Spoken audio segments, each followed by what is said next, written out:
My audience and community have actually sort of saved me in a way because I have bipolar and I go through my own mental struggles, and sometimes it's hard for me to find center. And I realized that I was experiencing so many different symptoms. Why does it take superhuman strength to just get out of the bed and do the basics of taking care of myself? Why do I have all these ideas, then I sit down to do it and I lose focus in like 2 seconds and like can't complete a full task, or like, why do I feel like really sad for really prolonged amounts of time, or fall into negative thought spirals? The day I decided to like end that, spirit or something told me, and I saw and read and was just like, thank God, finally. Wow. It has been years. It has been years. And we are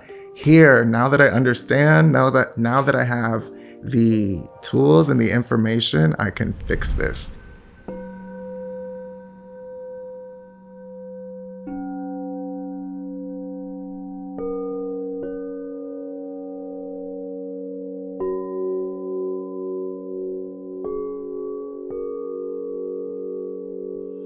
Welcome to Deeply Well, a soft place to land on your journey, a podcast for those that are curious, creative, and ready to expand in higher consciousness and self-care.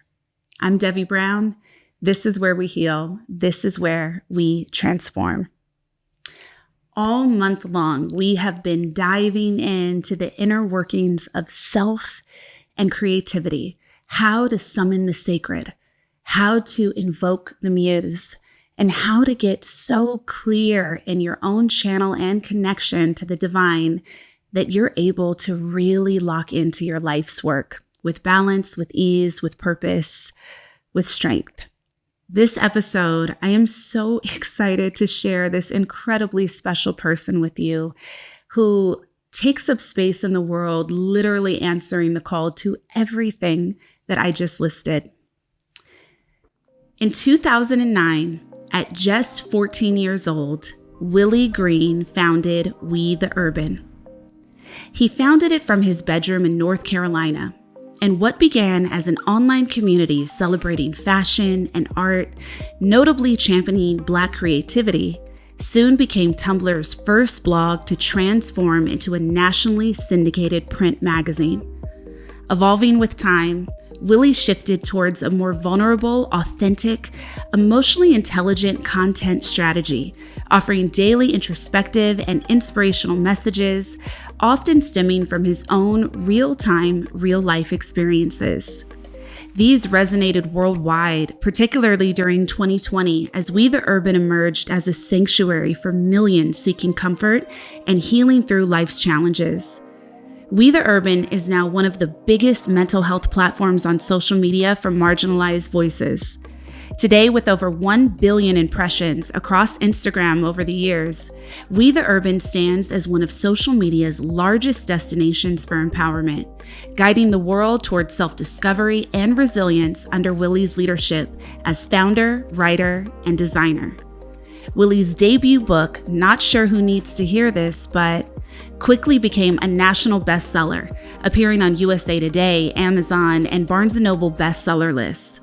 This milestone marks just the beginning of a transformative journey for We the Urban, with an exciting future on the horizon. Willie, welcome to the show. Wow, thank you for having me. I feel so honored to be on this platform. I've seen your work before, and I'm just glad to be in a safe space as I'm popping out for the first time. Yeah, sometimes you got to pop out and... Okay, that.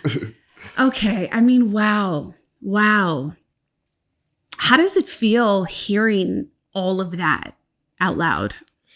It's wild. It's really wild because there's just been so much solitude and just like keeping my head down, simplifying my life. So aside from like my small group of friends and my family, I'm relatively alone with my dog creating a lot. Yeah. So it's kind of hard to see or feel that impact. And it's something I'm still grappling with, the magnitude and how everything has grown. But Yeah. I feel so grateful, and I see it now as a gift. And I know that now when you understand your gift, you kind of have a responsibility to live up to it, to respect it. So even though it's a lot, I'm up for the challenge. Oh, can we talk about that a lotness? Please. Please, because the overwhelming nature of it all. Yes, it's so interesting because I think something I've observed is when you are designed to be a lighthouse for others, right? Which is such a sacred post. It's such a sacred birthright. And we're all here for various reasons, but not everybody is here to be the lighthouse, right? And so when you do occupy that space and bring so much freedom to people's hearts, there is also this feeling of maybe parentship that you have, over the collective, and this expectation sometimes of you to be kind of the all-knowing, the all-seeing, and the always available. And people can't always necessarily understand, because when your work is invocative to the feeling, it's hard to think of the practicality for the creator. But how is that balance of really being called to serve, but then being someone who is worthy of your own human experience too?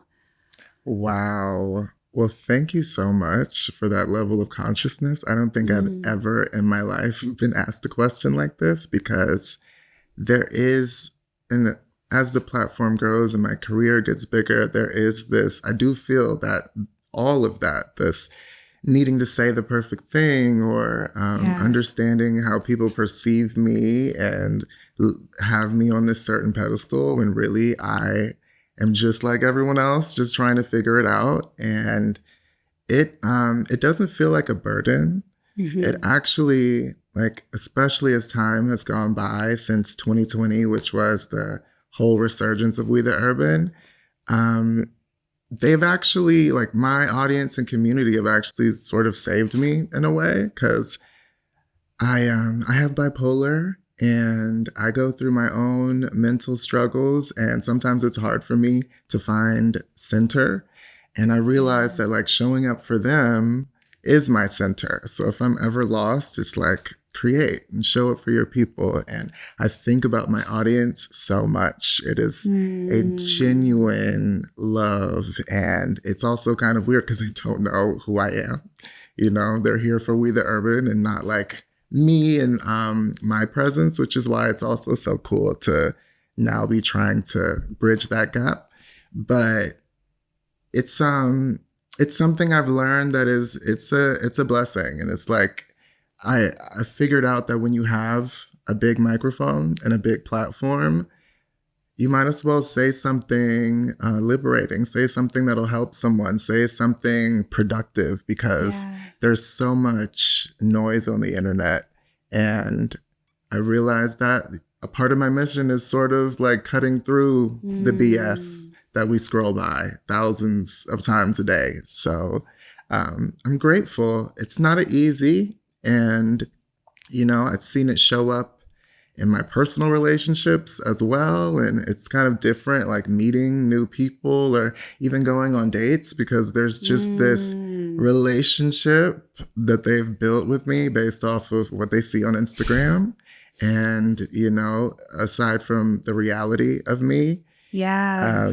But all in all, I feel so lucky to have a platform and people to show up for.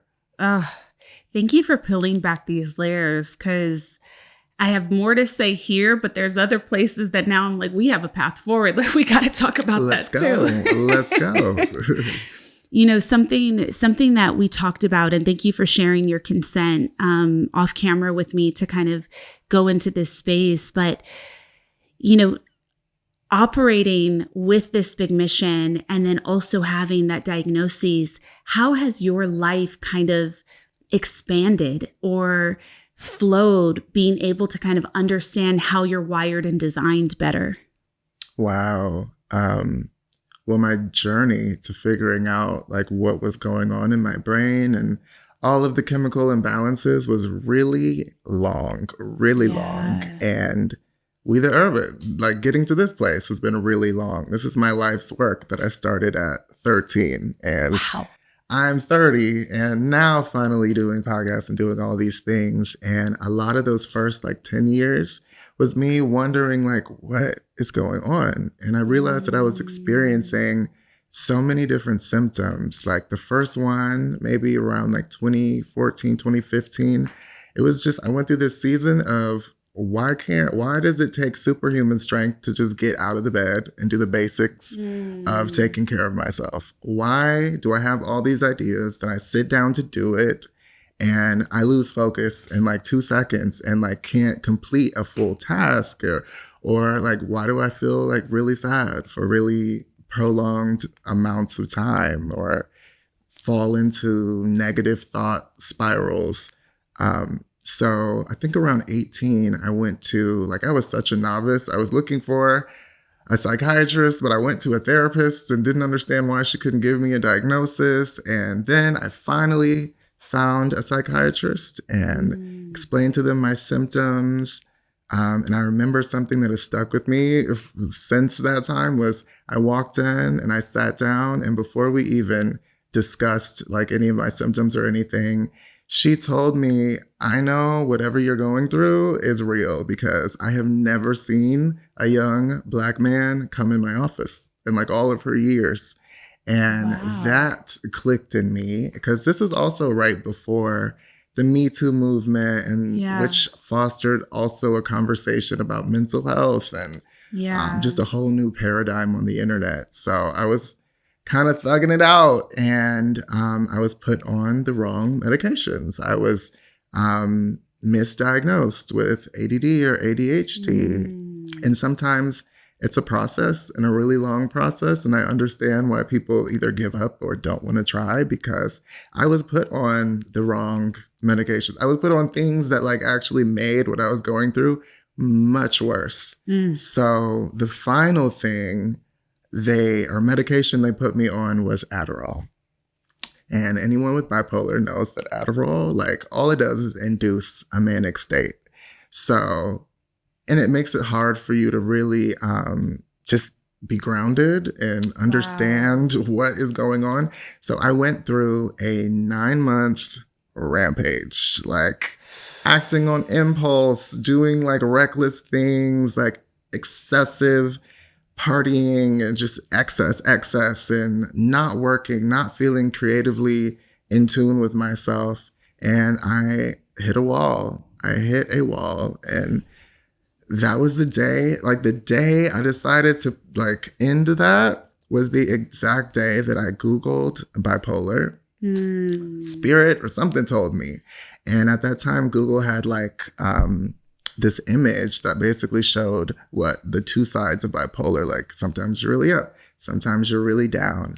And I saw and read and was just like, thank God, finally. It has been years. And we are here. Now that I understand, now that I have the tools and the information, I can fix this.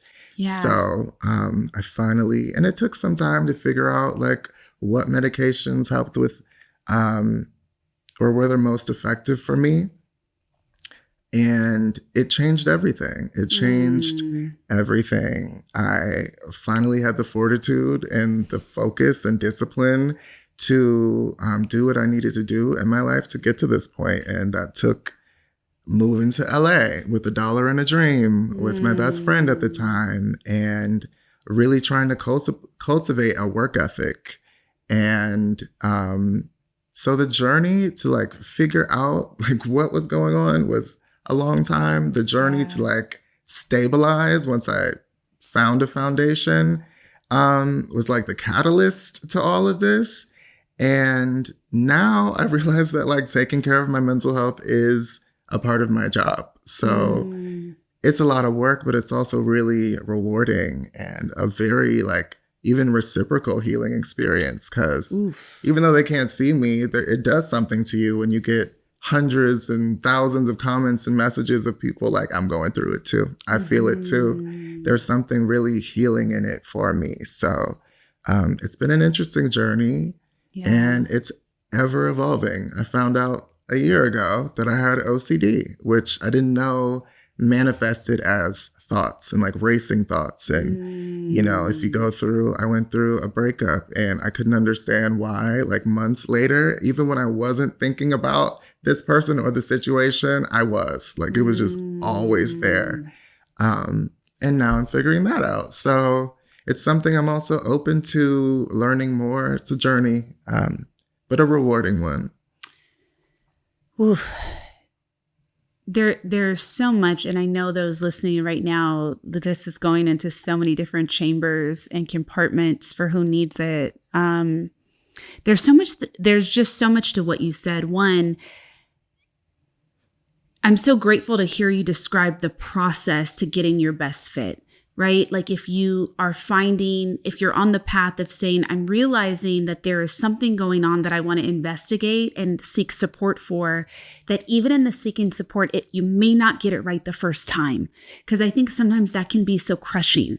You know, if you feel like you're going into a medical doctor and you want to be seen and helped, there is this process of discovery that sometimes does really have to take place, because it can feel so defeating if you get the wrong meds or if you're getting the wrong diagnosis. And then it's like, okay, now I want to remove myself completely because y'all can't keep doing this with me. I can't keep being laid bare or being this vulnerable and open and not get what I need. But to be able to have the fortitude to sit kind of at the bottom of the ocean with that process and like find the right road. And then also something I'm hearing in what you're saying, which I'm so curious about, is when you do find out, right? Because I think myself in my own journey, I had a similar experience, but with my chronic pain and autoimmune. And being able to be believed, being able to find what it is that's wrong, it just takes so much time. And you're explaining to every new person you meet. And it's like, at least for me, I'm trying to be like such a good steward of myself. So I'm like, okay, well, here's my trauma list. And so this is what happened. And I learned this here. And, you know, like you're trying to be so like astute showing up for yourself. So it's just that in general is just so powerful. And I know so many people listening have been coming to new understandings of what they may have thought was like a deficiency in them or a brokenness in them or something that people didn't understand about them. And then you find that very often these are our powers. Our superpowers. Yeah. Yes. I'm so glad you said that, because and coming into that space of understanding that like, this isn't about what is wrong with me. This is about like what is actually a gift about me. I just need to find the right levels for it or the way to support it in the way it needs to be cared for. Yeah. I realized a really long time ago that everything I had been experiencing, the mania, the depression, and luckily I had more of a mild form. There's many different types of bipolar and intensities. But I was a really young teenager, 13, 14 on Tumblr, but I was posting like 10 times a day. I was editing a magazine and commissioning photo shoots from like the bathroom in school and high school. And wow. I would wake up at 7 a.m. and then at school, get home at 3. And then I go to bed at like 4 after working that entire time. And maybe that's not the most healthy. And I didn't know like why I could like do that. But I realized like, oh, that was the bipolar. You were in like a little bit of a hypomanic state while you were doing all of that. That's why you were like doing superhuman things. And that is why I'll always have something to talk about. Yeah. I realized that I put out 10 slides, 10 different thoughts a day. And to do that for years and years, I'm like, oh, no wonder. It's because my mind goes really fast and it thinks a lot and comes to a lot of conclusions and is always dissecting things. So it's another part of the genius of the work. So I think with with introspection and a treatment plan, which is beyond medication. It's a lifestyle, really. I think anyone could see how it actually benefits them. It's so interesting, and I think exciting to me to be alive right now and to understand that like none of us have to be the same. You know, like just none of us have to be the same about anything for any reason. It is about utilizing how we are designed to be with our creativity, to be with our work, but it's always in service. It's always in service to the greater good. And I think I love to study great masters of different times. That includes like teachers to philosophers to painters. Same. Do you? All the time. Oh my God. Utterly. Like just leave me home all day and like let me study and research things. That's so interesting. Same. But you know, and you've probably found this in your studies, like the thing to me that is always so remarkable is so many of our greats had these ticks about them or these things that made them them. And it makes perfect sense. You have to be that disconnected from the zeitgeist, like that disconnected from the collective of whatever time to make the work that stands the test of time, to make the work that changes things and creates those paradigm shifts. But when you think about, you know, I even, so many of the great prophets of our time throughout history seem to have suffered from nervous system disorders. When you read certain scriptures, when you read certain passages or books or recordings of, you know, they speak to the nervous energy that was present or the anxiety that was present. And the more I've been on my own path, I realized, well, of course they were anxious. Of course their nervous systems were dysregulated. They were bringing truth to the earth in a time when people didn't necessarily want that truth, right? Yeah. And it's like, same thing with our great painters. You think of how Van Gogh was tortured, right? And what it took to get that art out. And all of our great writers, when you really look at what people have written, the James Baldwins, Nikki Giovanni, the Mayas, Anais Nin, the Maya Angelou's, there is the undercurrent of pain. There is the undercurrent of exhaustion with humanity. And there's the undercurrent of exhaustion in the physical body or in the mind or in the heart. And so it's really powerful for you to describe your journey, because this is really the journey of light. This is the journey of the creator.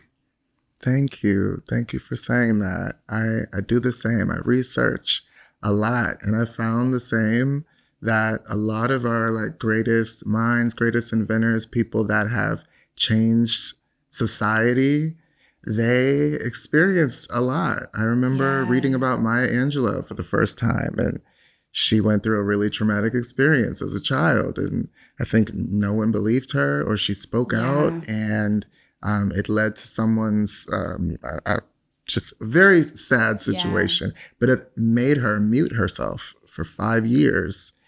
And somewhere in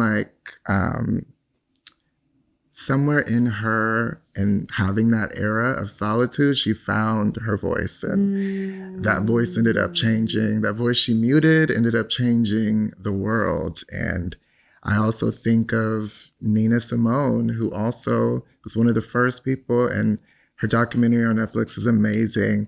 But I learned that she had bipolar as well, and she was the sound of the civil rights movement. And then the more I think of these people, the more I think of identity and being a Black queer creator, and just even how I'm stepping out now is just sort of rebelling against what's happened to me and my community. And oftentimes we are, if we look at history, the most influential in many different ways. Absolutely. We think of Frances Thompson, I believe is her name, a formerly enslaved Black trans woman who was the first trans woman to testify in Congress, I believe from Memphis. And that testimony led to a bigger conversation around civil rights, which eventually led to the 14th Amendment situation, which literally gave us protections and freedom that this race has never seen before. Wow. We see Rustin, who was like the brain and the engine behind the MLK movement. We see Martha P. Johnson, who pride, that is her. That is because a Black trans woman. And there's been this erasure of them. And I think it's a shame. And I realize I don't want to be a part of that. There's something powerful in all of these millions of people all over the world knowing that they're ingesting meaning and getting inspired by and reading life through the lens of a Black queer person. I now see the power in stepping out. So when I do things like this, it's not vanity. I think of all the people like me that are going to see this and be like, hey, actually, look at the possibilities. I could be there too. So totally. I think there's so much in history we can learn from. It's valuable.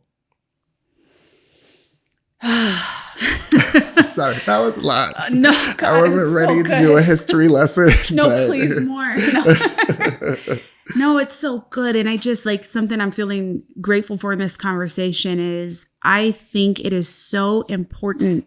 We were talking about this a little bit before the show where I struggle with this idea of having to feed people thoughts and content all day because I live in the nuance. I just love settling into the undercurrents, right? And everything that you're describing right now, the reason that I know it's being felt so powerfully by everyone listening is because it's such a layered view. You're giving the complexity and the nuance of how all these understandings come together. And it's so many things at once, but yes, it's something I'm so curious your thoughts on this, Willie. It's in human history, we are constantly swinging to extreme ends with the pendulum, right? So it's every time we make advancements, it feels good and we think things are changing. And then that thing will swing back so far and it turns out we're only making incremental steps. And I feel that because we have, especially since kind of the onset of the Me Too movement, we have been making so many conscious strides as a species, in our evolution forward, right? We have been putting under the microscope misogyny and the understanding of patriarchy and feminism and abuses of power. Then after that, we're quickly moving through this curriculum as people, right? Then we're being thrust into having global eyes on systemic racism and how it permeates the world. Then we're finally having global eyes on the queer community, the LGBTQ plus community, the trans community. It is it's been so powerful. And then it also, to me, feels all of a sudden now things are swinging backwards. And it's how do we hold space for that, right? For the progress.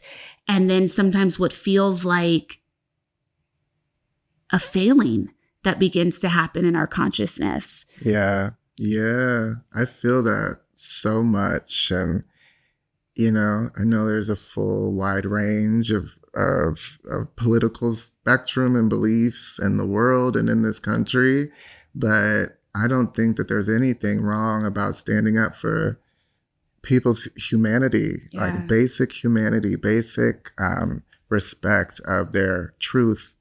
That's where I lie on the political spectrum.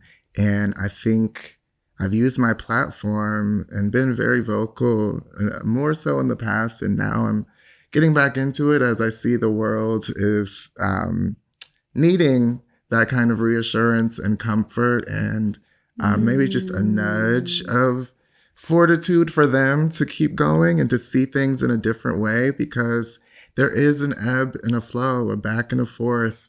And it almost reminds me of my own diagnosis, the up and the down nature of it. And I know that there's a way to exist through it and to find sanctuary in it.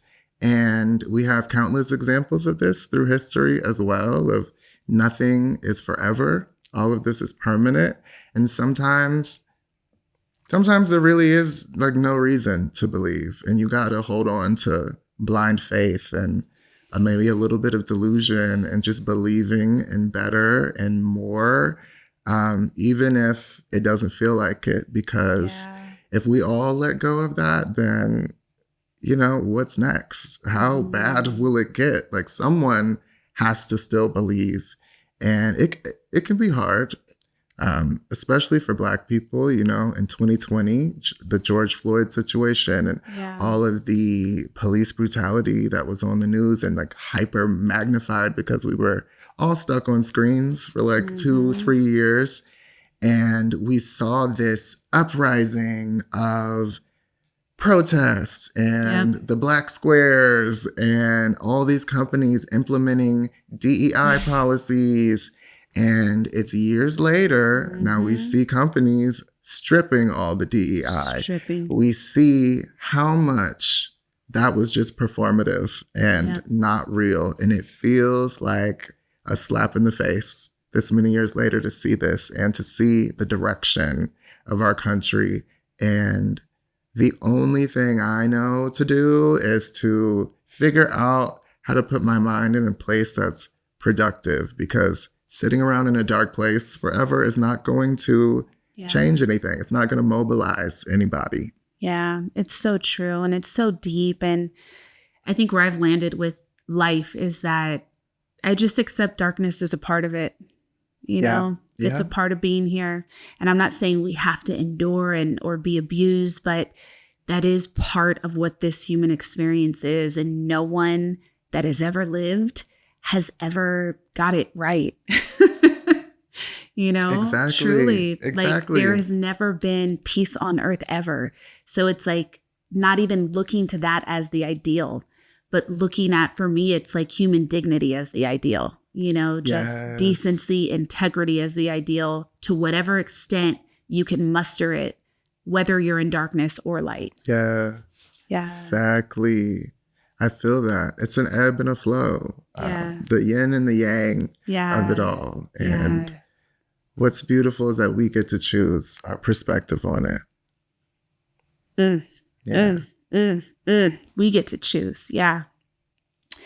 Your work really focuses on enlightenment, inspiration, and empowerment. When did these concepts of self-care and well-being really start to come to your life? And specifically to the tone of We the Urban is so incredibly direct, purposeful, yet deeply compassionate.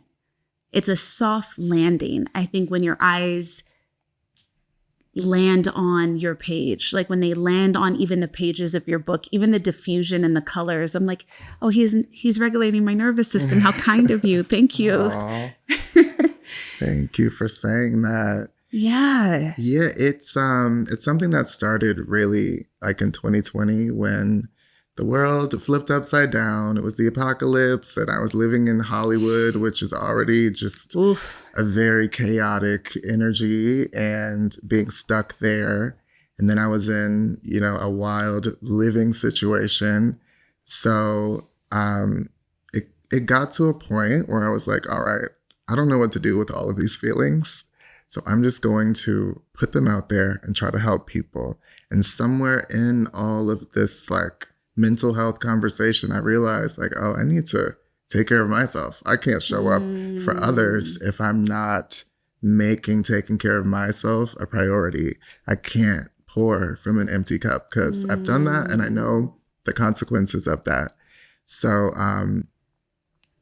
wait, what was the question? Oh my God, I'm so sorry. No, so basically kind of what I'm setting up is like, I want to know, because especially coming from like a fashion background, coming from like a really culture oriented background and coming into creating things that are really about like emotional intelligence. Like, how did you decide that could exist in the world you had created? Yeah.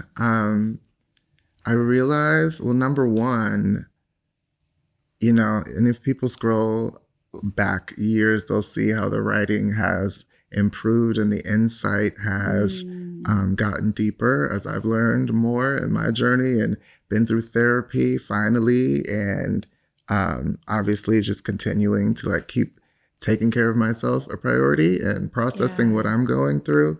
But I have this policy of always ending everything with productivity, something purposeful. So it's like, yes, I might comment on the despair. I might tell you a little bit about yourself. I may honor the dark things that you're experiencing, but I'll always give you something productive at the end. And maybe that's because I need it too. I need a compass, and I didn't have one. So I decided to make it. And somewhere through like all of this consistent writing, that whole process and intention just grew and grew. And I'm always taking in information in my life, and a lot from therapy. When I tell you, there's some of the best things I've ever written and have had the most engagement were like musings right after a therapy session. So, and I'm interested in, I don't know why I've always had a big ambition. Even since a little kid, I was just like, I want to do something. I want to be big. I want to change the world. Am I a singer? Am I a photographer? Like, where is my lane? And I think it's so cool that when I leaned into the purest, authentic expression of myself, I got there, and it's all like really dope. Like it's helping people. It's really, really helping people.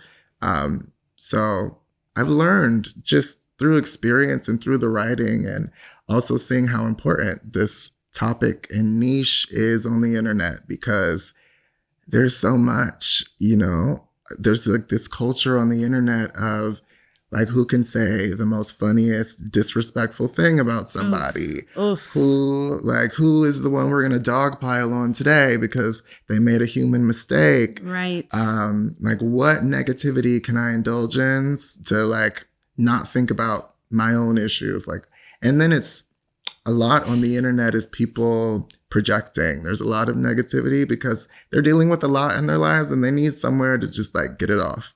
And through all of that noise, there has to be something productive, something helping people's mental health. So I think that's where I found purpose, and just hearing people's stories about certain quotes, seeing how people live with them day to day and prioritize them in their health and share them with people.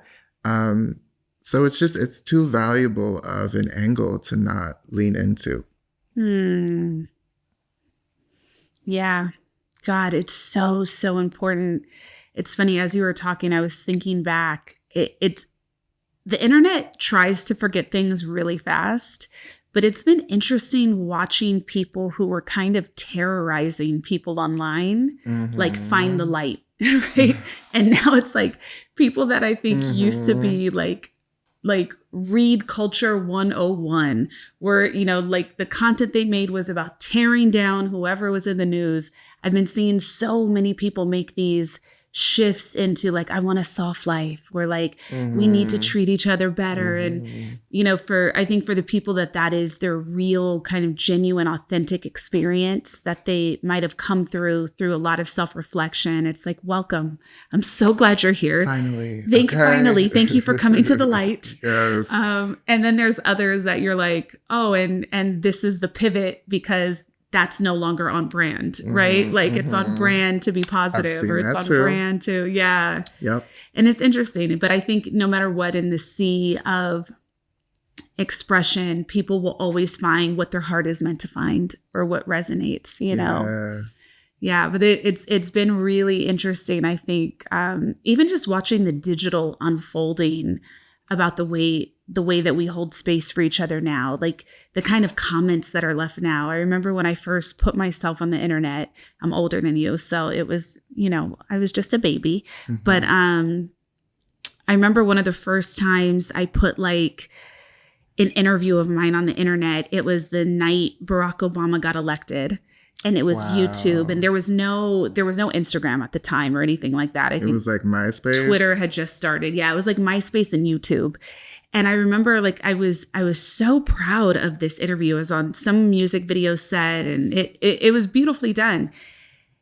And I go on YouTube, and 100% of the comments were males telling me that they wanted to like beat me in the face with a rock and like put me in a trunk, like literally that.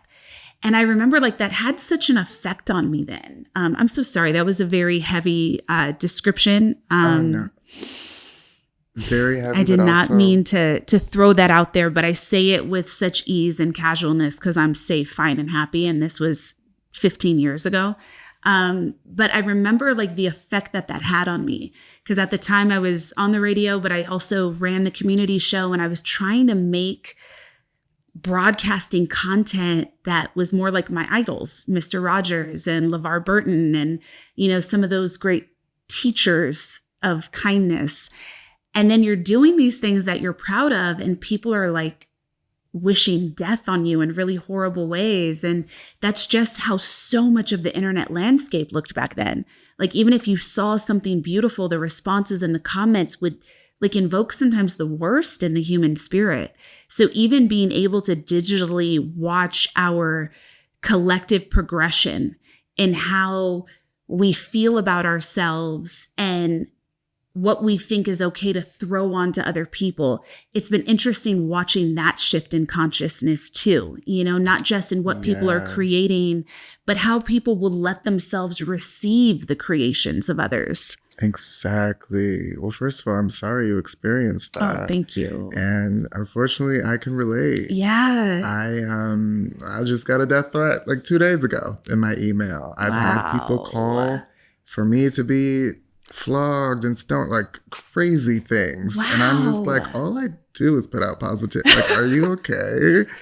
But yeah, you're like, I'm helping you heal. You are welcome. You're welcome. Like, what did I do? And yeah, it's something that has been something that's been really challenging, because especially when it comes to political things, I just did a post that went viral on election day, and it had a very clear point of view. And there's obviously that group that doesn't agree. And it is a lot to read the most vile things you've ever seen about yourself or towards you.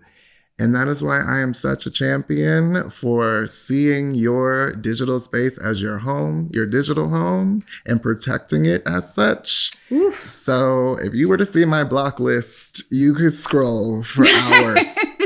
Block, unfollow. Yeah, you lose the right. Exactly. Yeah. So that's how I've found some sort of peace in that. Yeah. I would love to hear, Willie, about some of your creative process and your self-care. How do you kind of nurture the gift? Yeah. I got to keep the vessel clear.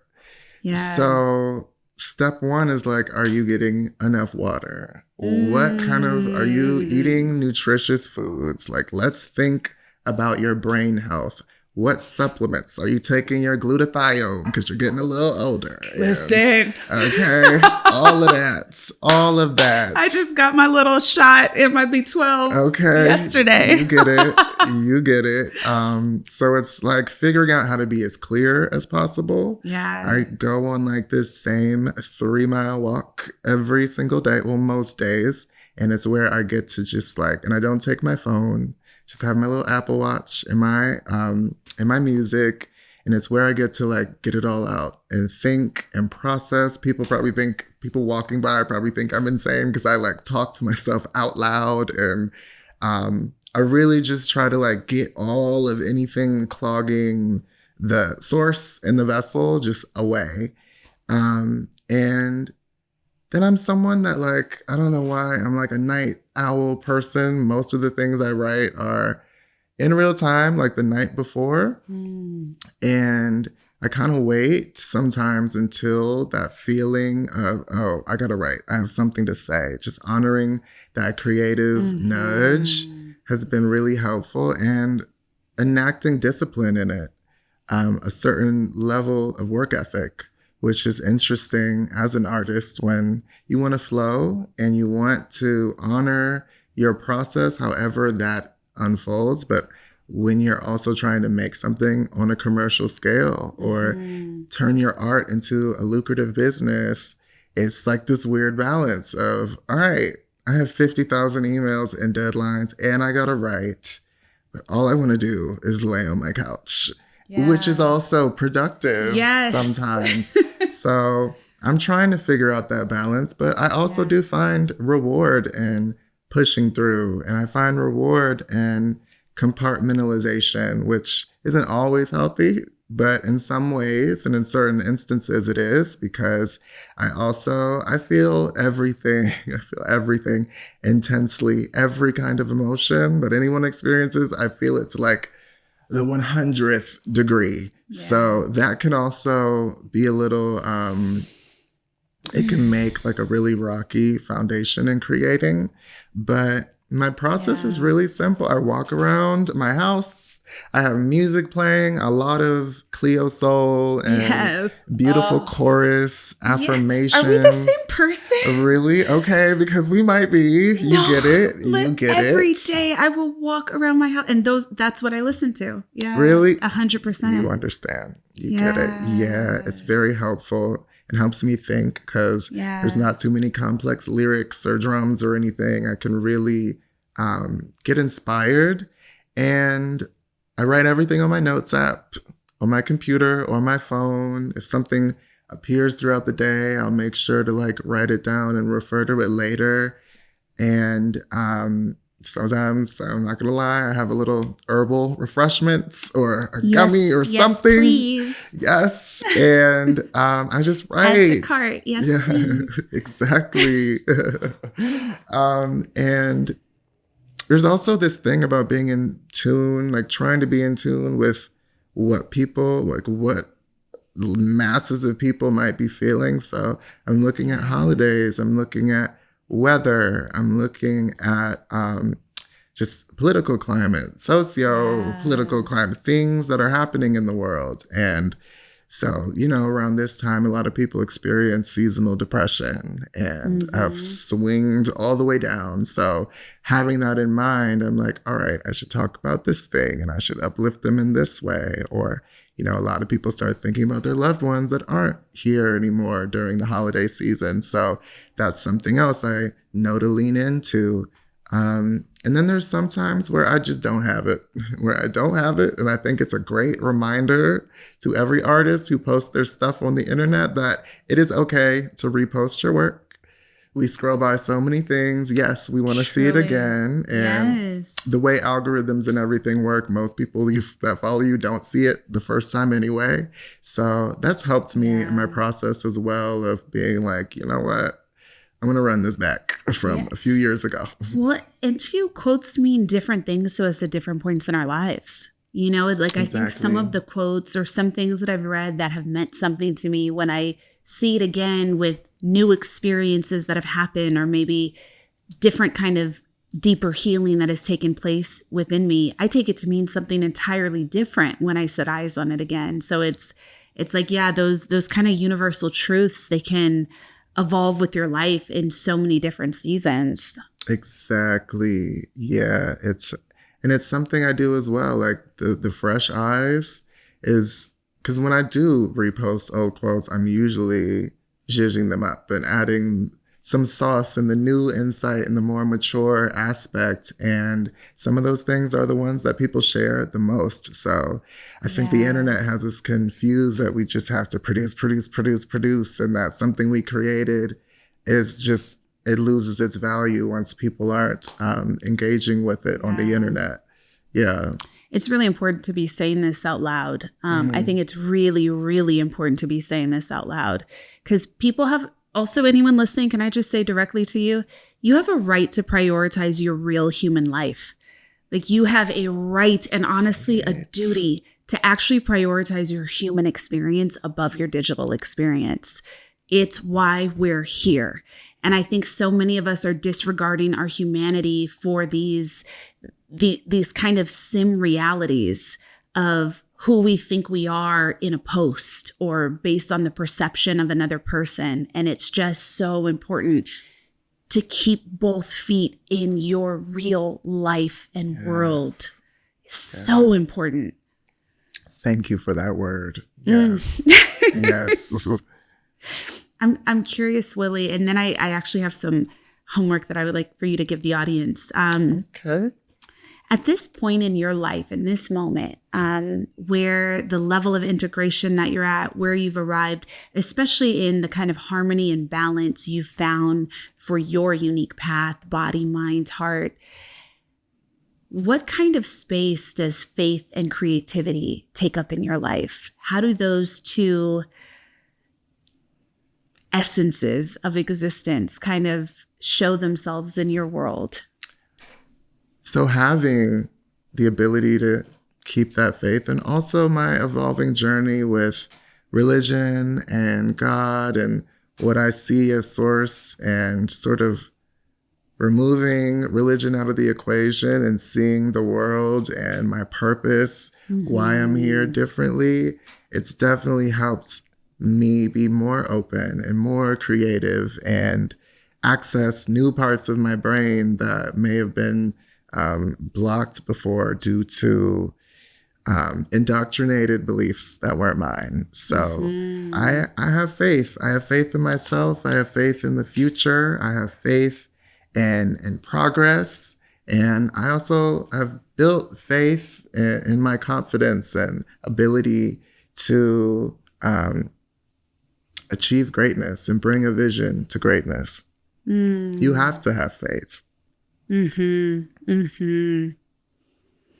I feel like in my life, I always say for myself, I got to keep like a little oven inside burning for myself. I love that. You know, that's how faith feels in my body. It's like that little oven, and sometimes the kindling comes down a little low. And then sometimes it is like this raging flame. But tending that fire, feeding that flame. Yes, I feel that. I'm going to start thinking of it as that too. It's a beautiful imagery. Thank you.